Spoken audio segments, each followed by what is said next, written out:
Welcome to the Nick Blevins Family Ministry Podcast. Our goal is to help you maximize your church's potential. You'll hear from top leaders in children's, student, and family ministry about the principles and practices they use. Now here's your host, Nick Blevins. Hello and welcome to the Family Ministry Podcast. I'm Nick, I'm your host, and the reason we call it the Family Ministry Podcast is because we talk about children's ministry and youth ministry, and we talk about family ministry, partnering with parents, but even the role of the NextGen pastor or a family pastor whose job it is to oversee birth through high school or birth through college. And that's what we talk about today on the podcast with my friend Kenny Conley. Kenny is the NextGen pastor at Mission Church in Arizona, and he previously was the NextGen pastor at another church for about 8 years. And when he came in there, he had to transition that from a kind of separated, what is more standard children's and youth ministry teams that didn't really work together and weren't on one team to one unified team. And so we talk about what that looked like, how long that took, what were the challenges along the way, does he want to do that again? What are the benefits of it? All that stuff. So it's a great interview. And if you lead in children's ministry or youth ministry, you definitely want to listen, because even if your church doesn't have this structure or this role, the ways that the teams should work together, I think, should happen no matter what, regardless of the structure or who leads what. We really should work together to give parents kind of one clear path and one team, one approach for their kids. So that's really important. As usual, all the notes, links, resources can be found in the show notes at nickblevins.com/episode 25. But let's go ahead and jump into my interview with Kenny Conley. Well, it's good to have Kenny Conley on the podcast. Welcome, Kenny. Hello. It's good to be here. Kenny, tell us a little bit about yourself and your family and your role at Mission Church. Yes, I am a NextGen pastor at Mission Church in Gilbert, Arizona. It's a bedroom community east of Phoenix, and been here for about, actually on staff full time for just a little over a month. But we just recently moved out here from Texas. We're in Austin, Texas, at Gateway Church for the last 8 years. I'm married to Sarah. Been married for about 17 years, and I have 3 kids, Titus, who's 9 years old, Genevieve, who is 4 years old, and Elle, who is 9 months old. So, that's me. That's what I do. That's awesome. 9 months old. That's great. Our daughter's a year old, just turned a year old. So, yeah, I learned something somebody should have told me, but never move with a 6-month-old. I can see where that would be hard. It's hard just to do life with a 6-month-old. So yeah, it was really hard. I mean, no regrets, but and me, I'm being the optimist, thinking that this would be wonderful. I tacked on a 2,000-mile road trip right before we moved, and so in about 6 weeks' time, we traveled maybe 4,000 miles. That's crazy. You had a lot of smelly diapers in the car. We've done nothing like that, but similar road trips when our kids were young, and it was like, wow, this is tough. Yeah. They did sleep a lot, though, when they were that young. Our kids. I don't know if Elle did, if she was too old. But well, we had her trained. When we were in Austin, like, she was sleeping 12 hours in a straight. But then once we started getting the house ready to sell, we got her off schedule. And so for 2 or 3 months, she was on whatever schedule she wanted to be. And we were just surviving. So yeah. we are settled. We are mostly unpacked, and our kids are doing well, and our baby is sleeping through the night. So we're in a good place again now. That's awesome. Well, you led NextGen at your previous church at Gateway, and then now you're leading it now at Mission. So that's what we're going to talk about is NextGen pastor role, family pastor role, as some churches call it. But before we jump into it, how would you describe what that role is and what they do? Because there's always confusion around that. So I'm going to probably be a little wordy around this because I feel like there's a story, and I'm typically kind of wordy anyway. I was a children's pastor for about 12 years before stepping into this NextGen role. And I had already sensed in the 12 years of children's ministry, like, God had called me to that. And it's what I did. And I knew that this was what I was going to do. But I sensed that kind of a disconnect of, I knew there had to be something more. There's something more that I felt God was calling me to do. Wasn't sure exactly what that looked like. And I found myself in a transition between 2 jobs, and I interviewed at a church, and I interviewed for that church's family pastor. And when interviewing for that position, as soon as I left that interview, I went to pick up my wife, and I told her, I don't want this job. I want that guy's job. Because that resonated with what he was doing, leading the whole family ministry staff, kids through teenagers, and literally within like 2 weeks later, a search firm that had been hired by Gateway Church in Austin started talking to me about the role, and it was just perfect. It's what God, I knew that what God had wired me for. So spent the last 8 years as a NextGen pastor at Gateway, and when I started, I only knew about 3 or 4 in the country that were doing this role, and but I know over the last 7 years I've seen multiple people stepping into this role. Now I know literally 700 or 800 plus NextGen pastors, family ministry pastors. And even yesterday, I was talking to somebody about who's in this role at their church, and there's a lot of confusion of like, well, we got so and so as a family ministry pastor. I was like, oh, okay, what do they do? Well, no, it was just children's ministry. I said, well, who oversees kids and students? Like, oh, that's our next generation pastor. Okay, so sometimes there's a lack of clarity around what that is, and so I do a lot of work with Orange, and I help lead the NextGen track and tribe of NextGen pastors around the country. And so we've kind of defined it. And we've chosen to kind of step away from family ministry pastor because there can be some confusion around is it a ministry to families like parents, or is it a lot of times a children's pastor might tack on children's and family pastor, and ultimately what that means is someone who's serving the kids and their parents, but it's not really inclusive of student ministry. So we kind of chose NextGen pastor or next generation pastor with the definition of is the person who oversees all age group ministry from birth through high school or birth through college at a church. And what we found is every church has one. It might at a very small church, it might be the senior pastor who oversees that. And there's just several volunteers that are leading that. Or it could be a discipleship pastor. It could be, a variety of roles. But who is that person in your church that has direct oversight of age group? And that role is a very important and strategic role of the NextGen pastor. So that was my dance around defining what is a NextGen or family ministry pastor. That's good. That helps, though. And there is definitely confusion around it. I see a lot of, like what you said, children and family, student and family, but it's tacked on more for the parent partnership piece, not from the oversight piece. And I don't think I've thought about it as much, what you said about how every church has one, because that's true. Because if you have a separate children's pastor and a youth pastor, somebody's leading them. So if it's the senior pastor, if it's the executive pastor, somebody's sort of doing that, just maybe without the intentionality. That's true. Yeah, it's kind of the person who's going to make them get along and work together. And I've known a lot of great children's pastors and student pastors who choose and willingly come together to, for the sake of families, let's work together. For the sake of our volunteers, let's work together. But even in the best case scenario, there's going to be resistance. There's going to be disagreements, and something amazing happens when you have somebody who has authority over that and can create an environment where they work together. And so it's pretty cool. And it's, I've found that it's different. Like you have, it seems to me oftentimes, and this may be stereotypical, and so if I'm wrong, if I offend somebody, I'm sorry, but you tend to see children's pastors who have just this great passion for equipping moms and dads to help with parents. Parents seem to be leaning into the ministry, that they need help. They want a partnership. And oftentimes in student ministry, it can kind of be hit and miss of whether student pastors have a lot of kids that are coming that their parents aren't as connected or they've kind of checked out. And so there seems to be oftentimes less of a desire to partner and connect with parents, or it just happens a lot less. And so that's where you oftentimes see children's pastors take on the role of family pastor, but it's kind of missing because it's only families for one half of the next generation. It's not for students. So there's something that happens when both those teams unify around how do we together reach all parents from all of our age groups. And it's pretty cool. Yeah, we were that case where we worked over 6 years ago when we didn't have that model and we were separate.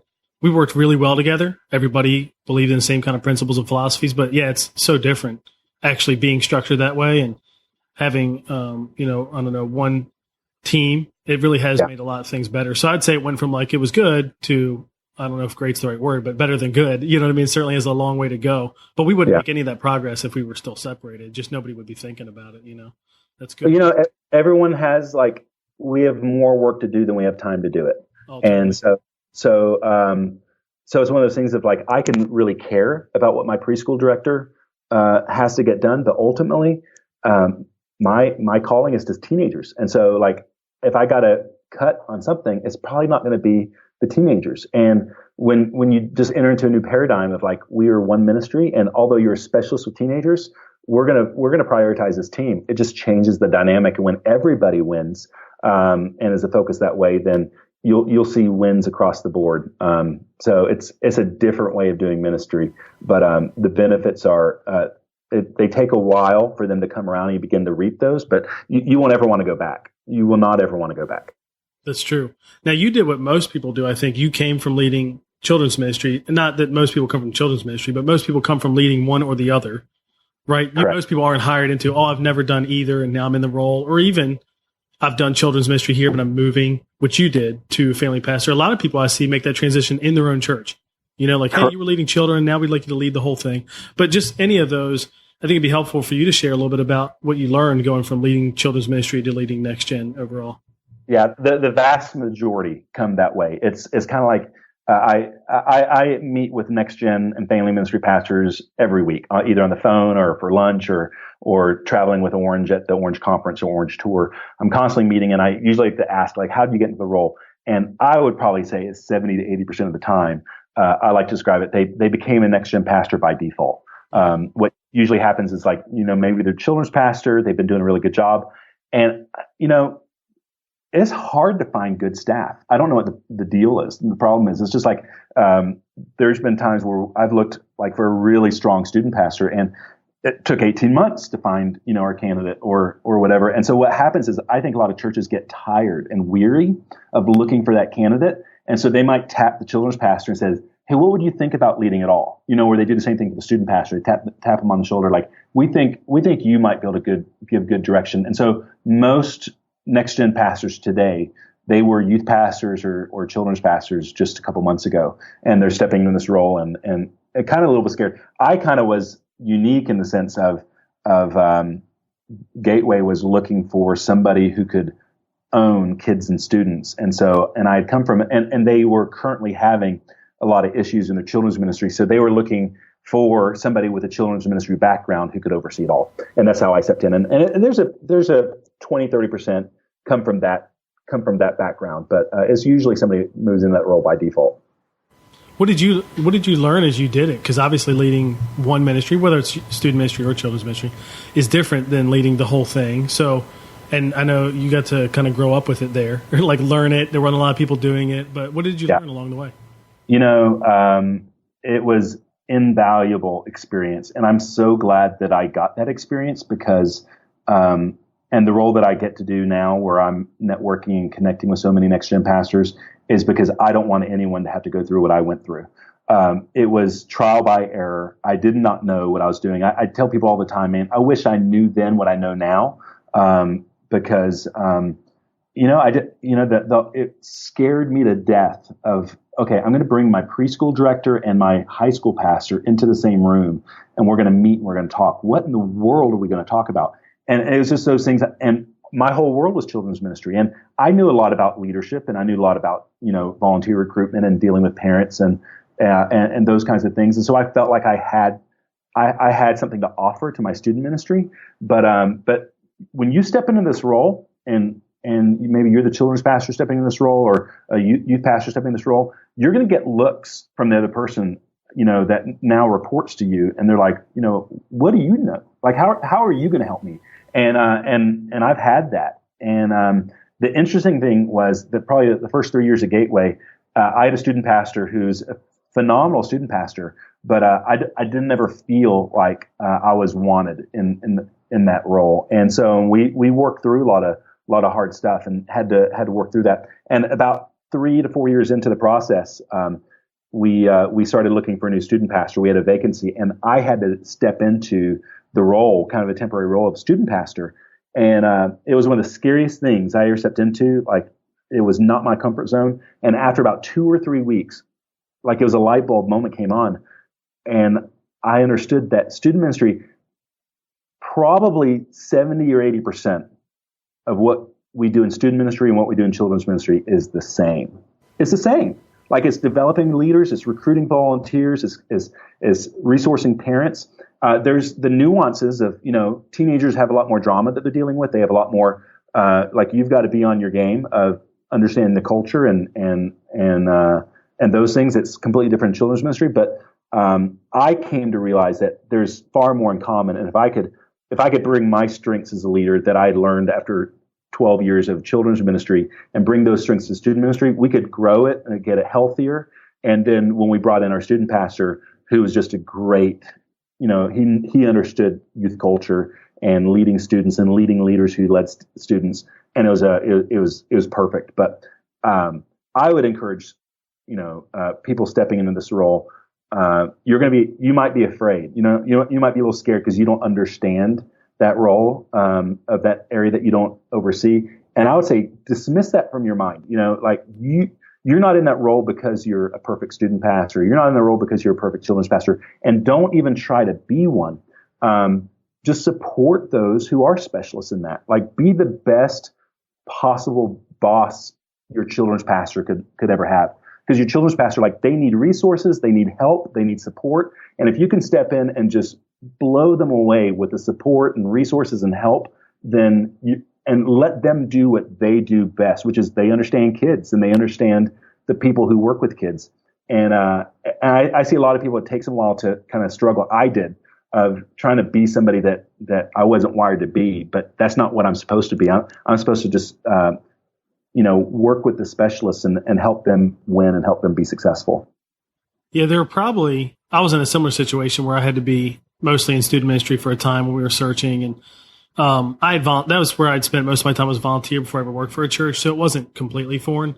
But there's probably ways to immerse yourself in the ministry if you really aren't aware of it, even with the leader there, right? Just so you can learn more and understand more of their perspective. That would probably be helpful for everyone to do if it really is I don't know anything about that world. You do want to know, as the overall leader, right, a good bit about how it works and some of the ins and outs, probably, don't you think?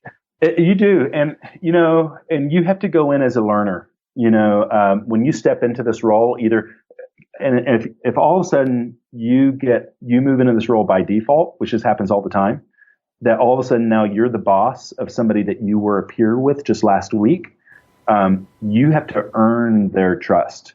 And that might take 6 months. That might take a year. And it might end up meaning you'll never earn it with that person. And it's just eventually that person's going to leave or that person's going to have to let go. This is just the hard stuff. And I think for me I had to be the student pastor for about a year until I hired a new student pastor. And then I was able to give that student ministry to the new student pastor. And the relationship was different from that point forward. So that first 6 months to 12 months in this role as a NextGen pastor, it's hard, and you have to set new culture. This is when you might have to move some staff around. You might have to move some staff out. Some staff might quit on you, and oftentimes that's just part of the process. The team's not going to look the same 6 months from now, so and there's a lot you can learn. I remember when I first stepped into this role, I just spent every Wednesday night I went to students, and I stood in the back of the room. I was there. I was however I could help, and I didn't take a very active role until I got more comfortable, and then I was given permission, in some degrees to step in more. But if I could do things backwards differently, looking backwards, I would have jumped in a lot more sooner. I would have gotten over this fear of mine of I just don't know this area, so I don't have as much to offer, and that wasn't true. And so I needed to get over that. So if you're stepping into this role, you're in this role because you're a good leader. You're a strong leader, and you've got a lot to offer. And if anything, just serve your staff like crazy, just support them, and you'll earn their faith and their trust, and you'll have a lot of leverage with them. Yeah. In fact, I'd been to, you obviously just started at Mission Church not that long ago, and I'd been on the website before when we were first talking about you going there, but I jumped on there again today before our interview, and I loved what I saw I love one on the staff page, and it says under the leadership team, there's this quote I just love. It's great.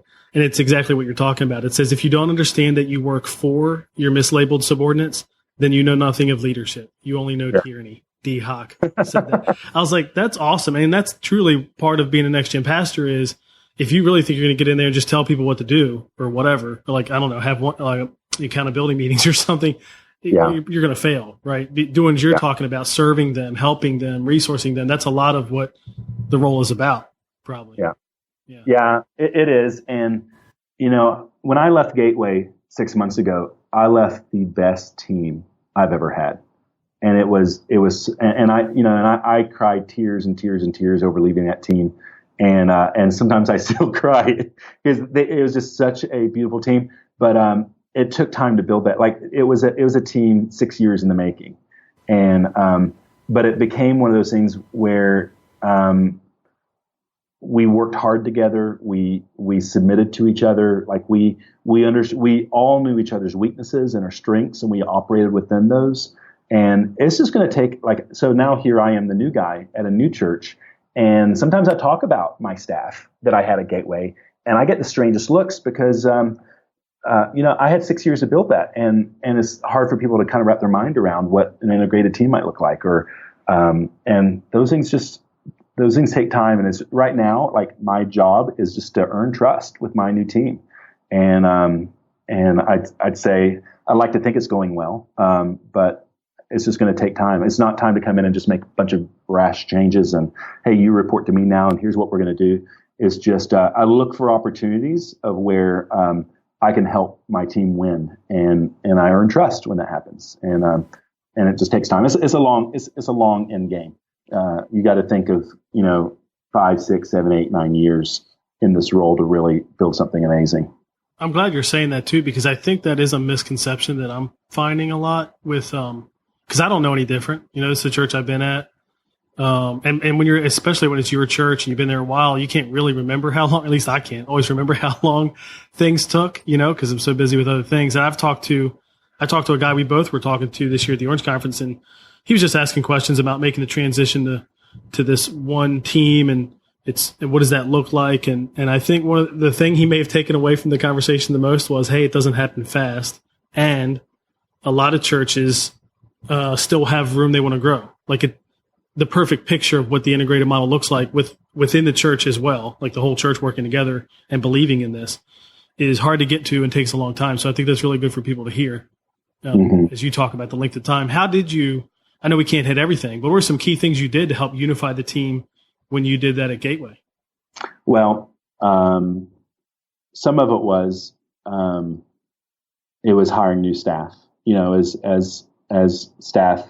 I had a lot of staff who were moms, full-time staff, and with moms, and as their families expanded, they stepped out of ministry. And so I had opportunities to hire new people. I had some staff that I had to replace. And so for me, it really became about 4 years ago, that I became really intentional. And maybe this is why it took me so long to find staff, but I was looking for people, who were open to, a NextGen model. And I think probably the hardest position to fill was my student pastor position.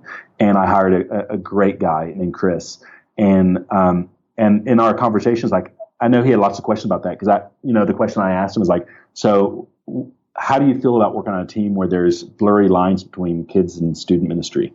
And he's like, well, I don't know, describe what that might look like. And so part of it, like, I'm making it up as I go along, because I've not ever worked on a team like that. And I'm like, well, I think you have a lot of strengths that my elementary director could probably grow from. And in the same way, I have a feeling that my elementary director might have things that she could help you in. And so when we blur the lines, then we all win together.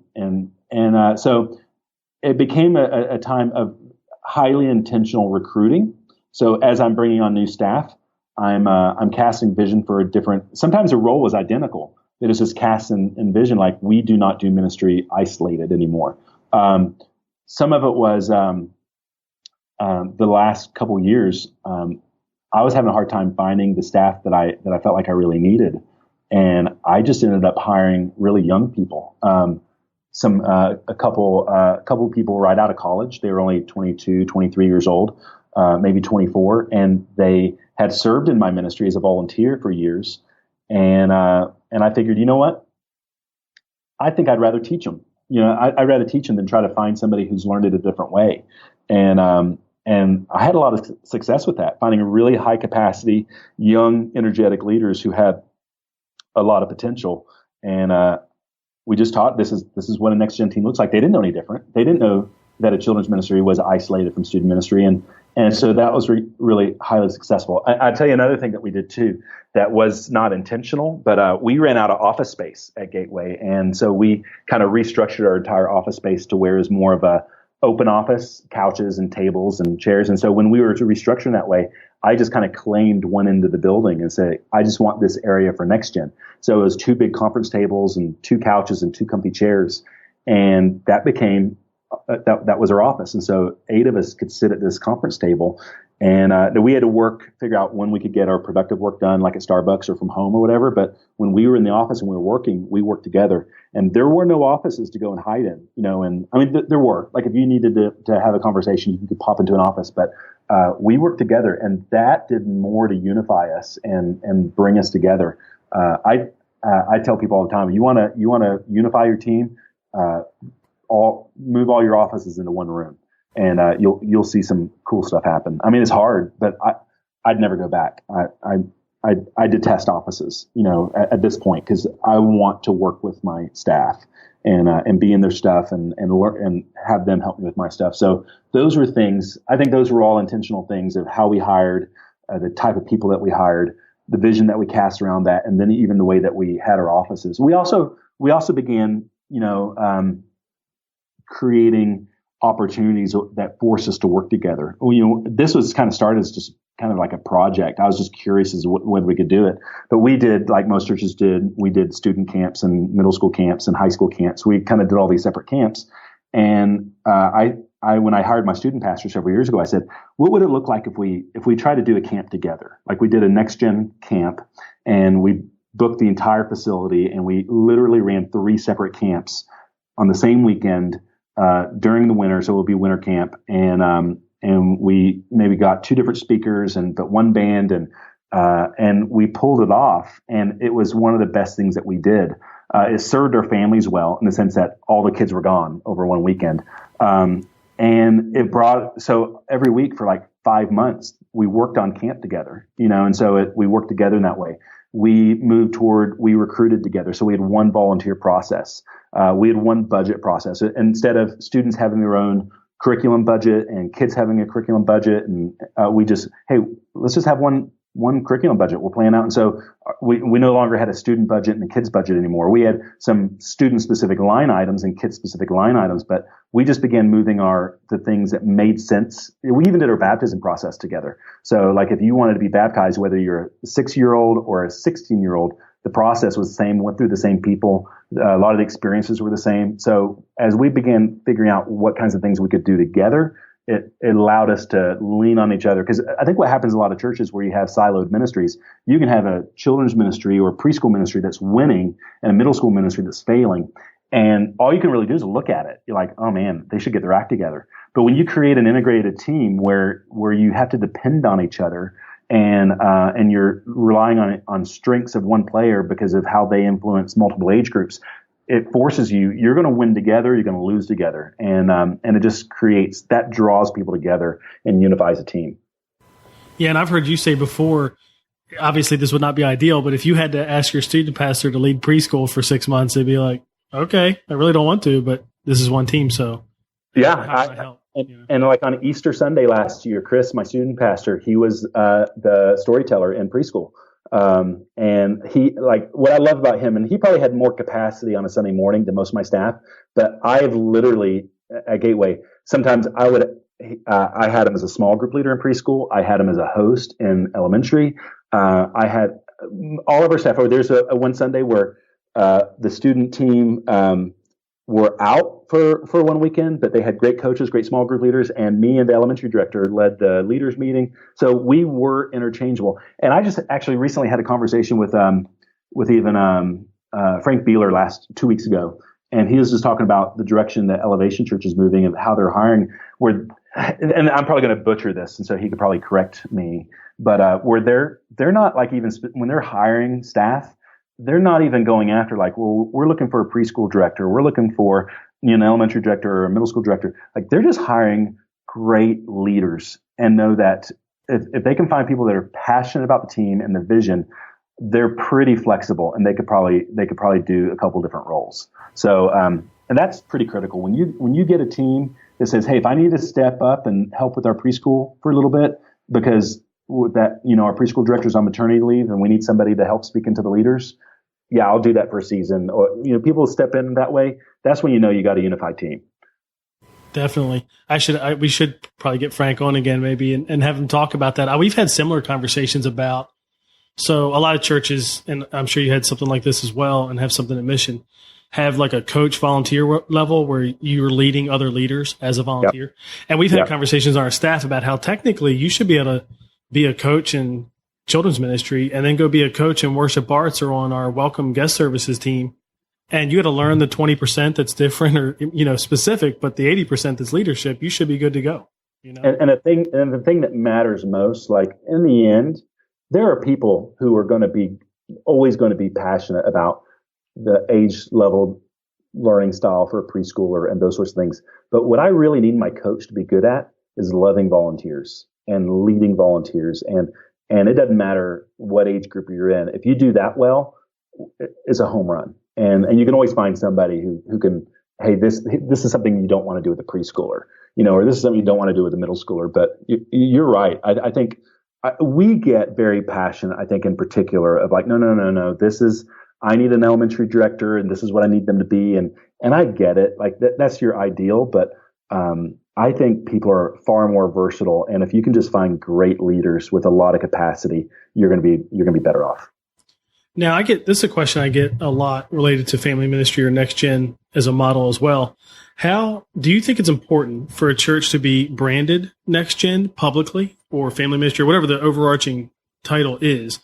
Or is it really just about how it works kind of behind the scenes with volunteers and staff? How important do you think that is or isn't? I think it's a great question. And I would probably just say, I think it matters as much as you want it to matter. I'll give you my opinion, though, too. It's kind of like, people ask me about the multi-site model. And they're like, well, do you think dotted line relationships to the children's ministry is better or straight line relationship? Yeah. And you know what? I've seen them both work. Like it really comes down to how you implement it. At Gateway, we branded NextGen. And I think the reason why we did that was we wanted our families to understand that there is a strategy to resource and equip them. And we wanted to kind of show our families that there's their experience with whether their kid was in preschool or middle school, that their experience was going to be similar. I think it did a lot. It helped us in our recruiting. Like our volunteers wore a NextGen shirt, not a children's ministry or a preschool shirt. So we branded that way around our volunteers and around our parents. And we saw a lot of success in that. Now, part of that was because I am awful at naming things. And I could not just sit down and whip out names for each of our individual. And so it was a season where we hadn't branded our elementary, preschool, middle school or high school. So we decided, hey, let's focus on NextGen first. And let's let that brand set in for a little bit. And then we'll go and rebrand all of our individual areas. Because what I do believe is that your kids need to identify with an age level brand. I think your kids, like when your kid's in preschool, they're going to be excited about being in whatever the name of their environment is. And they need to look forward to what's next.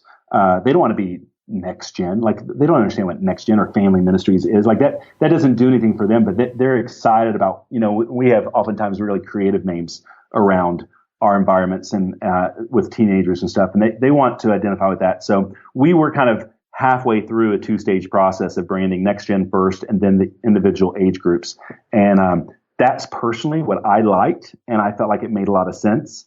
But I know a lot of churches that with very successful, NextGen family ministry ministries that kind of their NextGen is all behind the scenes. And that's fine. It works great. I think there's something about communicating to parents that we got a strategy. We're one team serving families, even though it might look it's in 4 different, implementations depending on the age groups. It's one ministry. And so that was my preference. And that's what we did at Gateway. You guys rebranded probably some years after you'd already been working together as a NextGen team. Is that right? So maybe that's the learning too, is it's not going to fix it for you. So if you want to get there, that's one of the later steps in the process of moving from siloed to one family ministry, one NextGen team.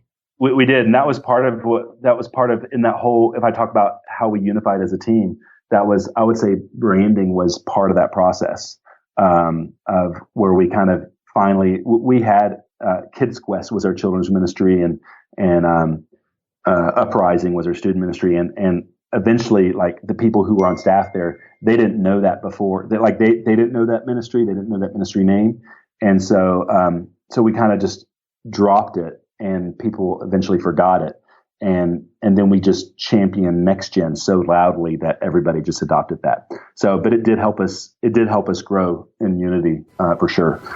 That's good. Okay, two questions left. The end one's really fast. But how did it impact families? Like, so over your years, they're transitioning to that, and what was the benefit that families saw from being one team?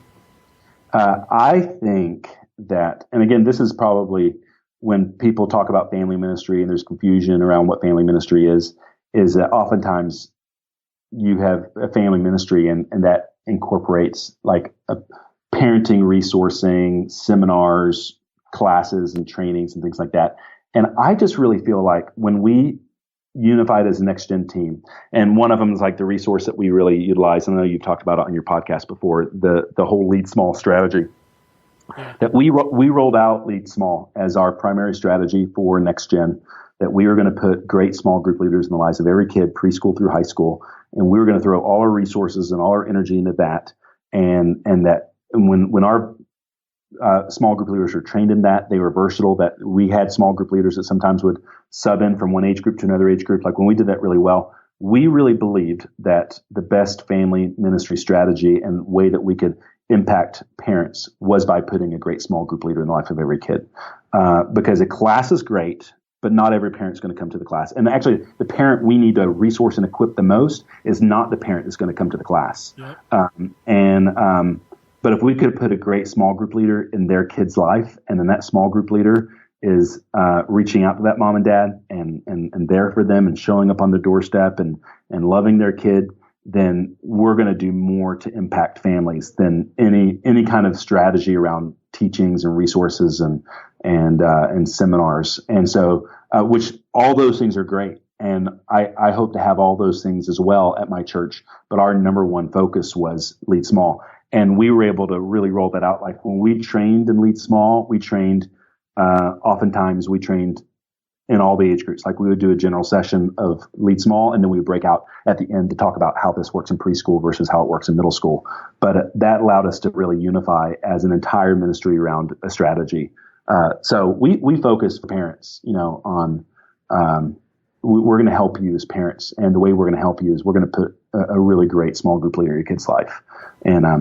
And that takes a while to get to, because when you start, you don't have all your leaders aren't great leaders. And so it takes time. It's tempting to say, well, we're going to put together a really great seminar and we can invite all our parents to it. But when you start with a Lead Small strategy, it's just going to take a while to develop and recruit and train those leaders. Yeah, and that's a big one to start with, but you're right. It is the one to start with. It helps way more than all the other things, parenting classes and seminars and things like that. That's true. That's good. Well, there's a million more questions we could ask. I'm sure people will want to connect with you. How can they connect with you if they have a question or just want to?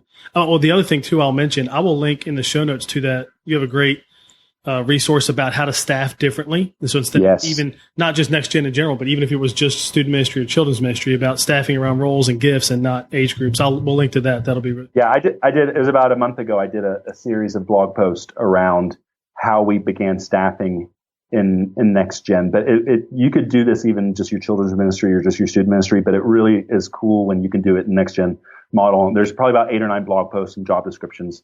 So that'll be a great resource. But really, if you want to connect with me, just the best way, and you got questions about NextGen, I have a list of NextGen pastors that I email, that I share resources with. Probably one of the best ways to do that is on Twitter. Is just send me a message at Kenny Conley. We can put my email address in the show notes too if you want. But I love to connect and help people, and I do video calls with people. I do phone calls when I'm at Orange Conference or other places. I do meetups. So, but I'm pretty active on social media. So if you're on Twitter, that's a really easy place to connect with me. Cool. We'll link to that all in the show notes. And you do a ton to help NextGen pastors, which is awesome. So thanks on behalf of myself and others who are in the role or moving to the role. It's a big help. And thanks for coming on the podcast. Absolutely. Kenny referenced it a few times, and I hope you didn't miss it, that this transition takes time. So if you're trying to take your church from separate children's ministry and youth ministry to one unified family ministry or NextGen model, it just takes time, years. And I know so many leaders who are doing it and doing a good job. They're doing hard work, and they're just unsettled because they feel like they're not there yet. And I would say that's pretty normal. And obviously you do want to get there eventually, but I think hearing Kenny talk about it helps us all understand what like a real timeline would be, that it's going to take a few years to do that. So I think that's really important to hear. Here's some action items that I thought of coming out of that interview that you could take. One would be to start talking about what a unified strategy might look like. So if you don't have this in your church, you can start conversations to see what that would look like. Another step would be to pick some key things that your teams can work on together. So if it's not a unified team right now, what are some events or transitions or projects where you can collaborate and work together? I think that would be helpful. You can also talk to other NextGen or family pastors and learn about this from their experience. What have they done? What have they learned? If you already have this model, you could consider changing your staffing to make it more based on strengths and gifts than age groups, like Kenny has done. And if you go back and listen to the episode with Cindy Fiala, she's done that as well and provided some insight there. You can also check out childrensministryonline.com. If you're a children's pastor, you definitely want to see that. Subscribe there. Kenny has a ton of great posts and free resources and things like that. You can get all of that and more in the show notes at nickblevins.com/episode 25. In the next episode, I talk with Heidi Hensley. Heidi's the children's pastor at Bayside Church in California, and we talk about tough topics for leaders. It was her idea. It was a great idea. We talk about some really difficult topics, ones that you probably don't hear about a lot in podcasts and blogs because they are difficult, and sometimes people don't want to share how they approach those topics, how they work through that. So regardless of whether you're in children's ministry or youth ministry, all the topics we talk about apply across the board. So that's really helpful, and you don't want to miss it. So be sure to subscribe, and we'll see you next week. Thanks for listening to the Nick Blevins Family Ministry Podcast. We hope this helps you maximize your church's potential. We would love to hear stories of how you apply what you've learned. You can do that by leaving a comment on iTunes or in the show notes at nickblevins.com.